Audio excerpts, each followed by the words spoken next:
यहां रोज ऐसा होता है, ध्यान करने लोग आते, पहली दफा जब ध्यान का उन्हें अनुभव होता है तो अपूर्व हो, फिर बस मुश्किल हो जाती।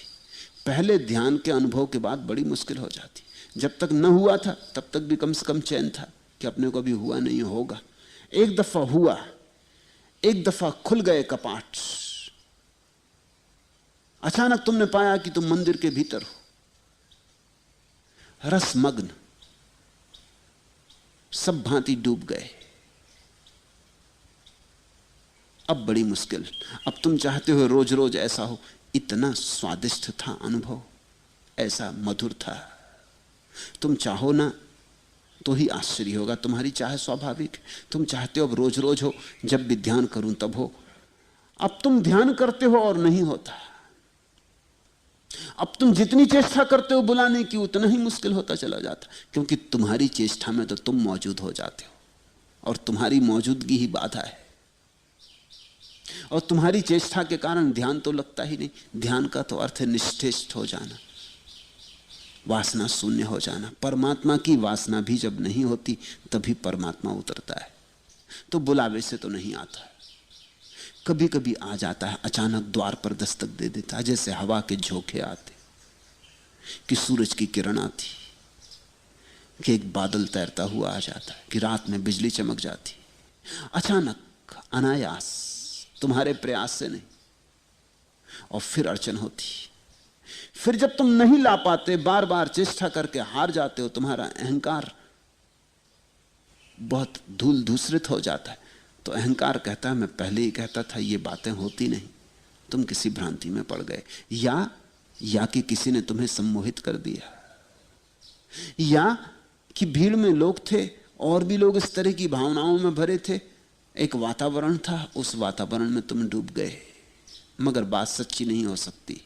सच्ची होती तो फिर आती, जब तुम चाहते तब आती।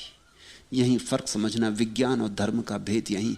विज्ञान जो अनुभव करता है वो पुनरुक्ति योग्य है, उनका फिर प्रयोग हो सकता है।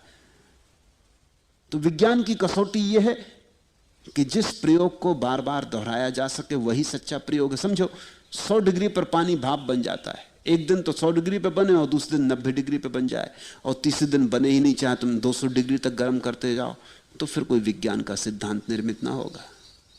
तुम लाख चिल्ला के कहो कि ये बन गया था 100 डिग्री पर एक दिन, अब नहीं बनता, मैं क्या करूं, तो वैज्ञानिक कहेंगे तुम किसी भ्रांति में पड़ गए, थर्मामीटर तुम्हारा खराब रहा होगा, या कुछ गड़बड़ हो गई, भूल चूक हो गई। ये पुनरुक्त होना ही चाहिए। विज्ञान की कसौटी ये है कि वही नियम माना जाएगा जो पुनरुक्त हो सके। इसी कसौटी के कारण विज्ञान धर्म को नहीं समझ पाता, क्योंकि धर्म का कोई भी अनुभव पुनरुक्त नहीं हो सकता,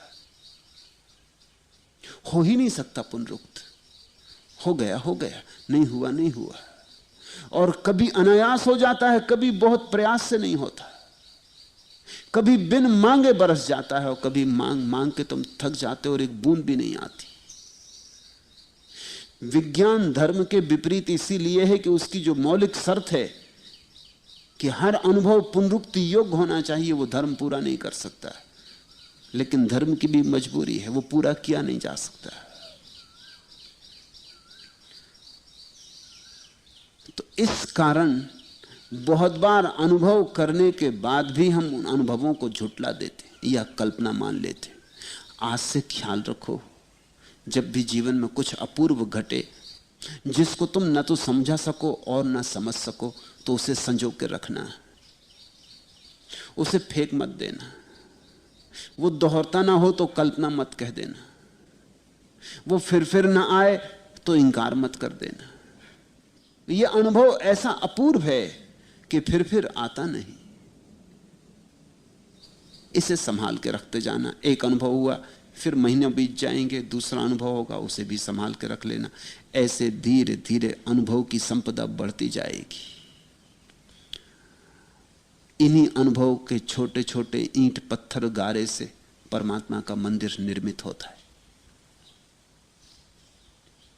फिर जैसे जैसे तुम ये जानने लगोगी कि मेरे मांगने से नहीं होता, तुम मांगोगे नहीं और ज्यादा होगा। जब तुम देखोगे कि बिना मांगे खूब होता है, तो फिर तुम मांगोगे ही क्यों, फिर रोज रोज होगा। जब तुम बिल्कुल जान लोगे ये बात कि मेरी जरा सी भी चेष्टा बाधा बन जाती है, तो तुम बिल्कुल निश्चित हो जाओगे। अजगर करे न चाकरी, पंछी करे न काम, दास मलूका कह गए सबके दाता राम। फिर तो तुम अजगर जैसे हो जाओ, फिर तो तुम पंछियों जैसे हो जाओगे, फिर तो तुम कहोगे परमात्मा देने वाला है, मैं मांगू ही क्यों। दास मलूका कह गए सबके दाता राम, वो देता ही है तो मांगना क्या, मांग के और भिखारी क्यों बनना। जैसे जैसे तुम्हारी मांग और वासना क्षीण होती जाएगी, तुम पाओगे अनुभव रोज बरसने लगा। फिर ऐसी घड़ी आ जाती जब अनुभव जाता ही नहीं, रोशनी तुम्हें घेरे ही रखती। उस घड़ी को ही हम संतत्व कहते हैं। जब सत्य तुम्हारे भीतर 24 घड़ी बरसता रहता है, तब तुम संत हुए।